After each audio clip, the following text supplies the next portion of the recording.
अपनी पत्नी मालिनी और माँ के साथ रहता था। वो लोग बहुत गरीब थे। मालिनी दूसरे के घरों में झाड़ू पोछा का काम करती थी और राजू एक सेठ के यहाँ मजदूरी करता था। बहुत मुश्किल से वो भोजन पानी का इंतजाम कर पाते थे। उनके जीवन में एक और बहुत बड़ी तकलीफ थी कि मालिनी और राजू की शादी को कई साल बीत चुके थे, लेकिन उन्हें अब तक संतान की प्राप्ति नहीं हुई थी। मालिनी रोती हुई राजू से कहती है, न जाने भगवान हमें संतान का सुख कब देंगे। उन्हें हमारे ऊपर तनिक भी दया नहीं आती। मालिनी, तुम रोना बंद करो।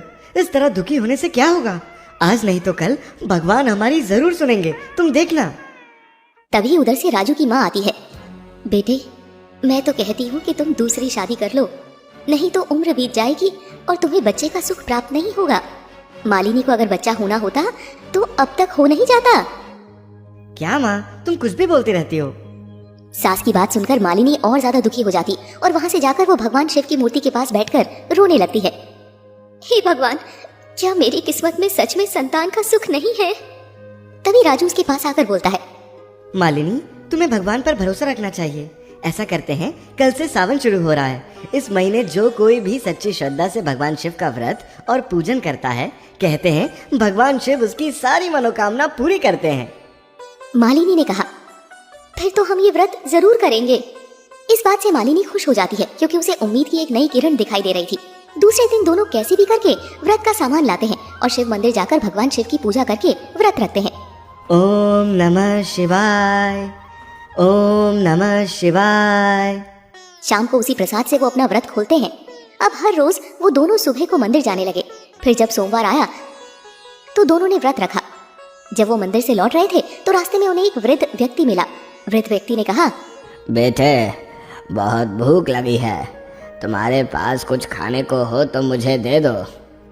उनके पास और तो कुछ नहीं रहता है, इसीलिए वो प्रसाद ही उसे दे देते हैं। लो बाबा, हमारे पास तो बस ये प्रसाद ही है, आप इसे खाकर अपनी भूख मिटा लो। शाम को जब उन्हें व्रत खोलना होता है तो उनके पास कुछ नहीं रहता है। खाने के लिए तो कुछ बचा ही नहीं। हमने वो प्रसाद उस भूखे व्यक्ति को जो दे दिया। एक काम करते हैं, पानी पीकर ही सो जाते हैं। कुछ दिनों के बाद मंदिर से आकर जब राजू अपने काम पर जाने लगा तो उसने फिर से उस वृद्ध व्यक्ति को देखा। वृद्ध व्यक्ति ने कहा, बेटा, कई दिनों से कुछ खाने को नहीं मिला है, भूख के मारे जान निकली जा रही है, कुछ खाने को दे दो, बड़ा पुण्य होगा। लेकिन अभी तो मेरे पास कुछ भी नहीं है, मैं आपको क्या दे सकता हूँ?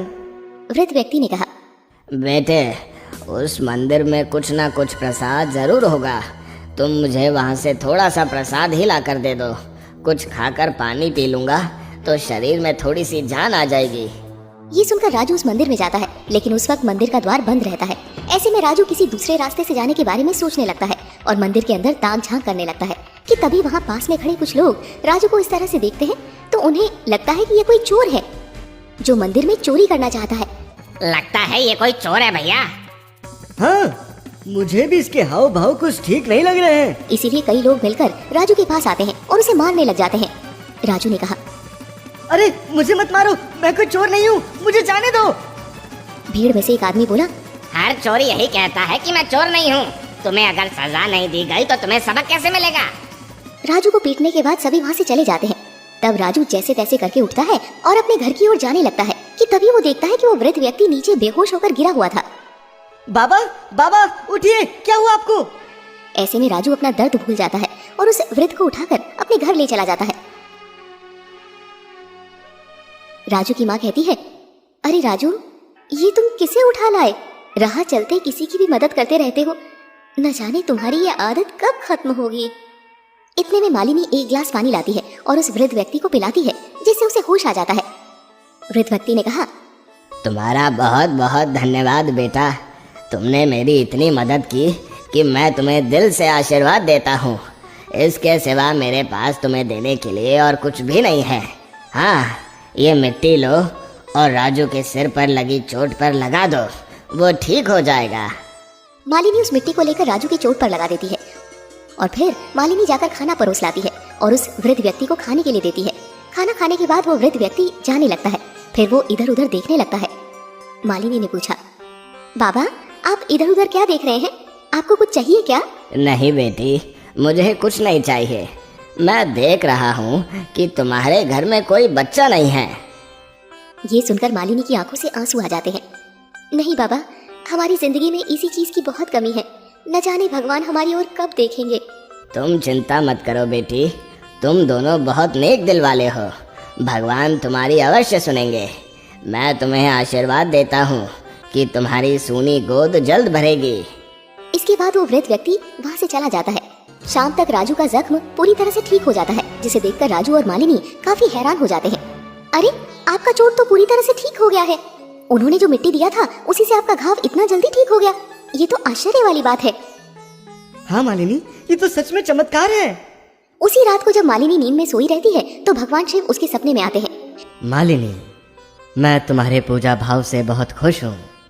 मैं तुम्हें वरदान के रूप में एक संतान दे रहा हूँ। कि तभी उसकी नींद खुल जाती है। उसी वक्त वो राजू को उठाकर अपने सपने के बारे में बताती है तो राजू बहुत खुश हो जाता है। देखना मालिनी, भगवान शिव हमें संतान जरूर देंगे। तुम्हारा ये सपना जरूर सच होगा। अगली सुबह को जब दोनों मंदिर जाते हैं तो वही लोग वहाँ पर खड़े रहते हैं जिन्होंने राजू को मारा था। राजू को देखकर वो सब उसके पास आते हैं। एक व्यक्ति बोलता है, अरे भाई, हम सब ने तुम्हें बहुत गलत समझा, हमें माफ कर दो। उस वृद्ध व्यक्ति ने हमें सब बता दिया कि तुम उसके लिए ही कुछ खाने के लिए ढूंढ रहे थे। हमें माफ कर दो। कोई बात नहीं, हो जाता है। दोनों जब मंदिर से घर लौटते हैं तो देखते हैं कि उसकी माँ बहुत खुश है। पूछने पर वो बताती है कि घर के कोने में उसे एक पैसों से भरी पोटली मिली है। उसमें बहुत सारे पैसे हैं। इससे वो तीनों बहुत खुश हो जाते हैं। फिर उस रात जब मालिनी सो रही होती है तो भगवान शिव फिर उसके सपने में आते हैं। भगवान शिव मालिनी से कहते हैं, मालिनी, मैं तुम दोनों की सेवा भावना और भक्ति से बहुत प्रसन्न हूँ, इसलिए तुम्हें आशीर्वाद के तौर पर संतान दे रहा हूँ। ये कहकर भगवान शिव अंतर ध्यान हो जाते हैं।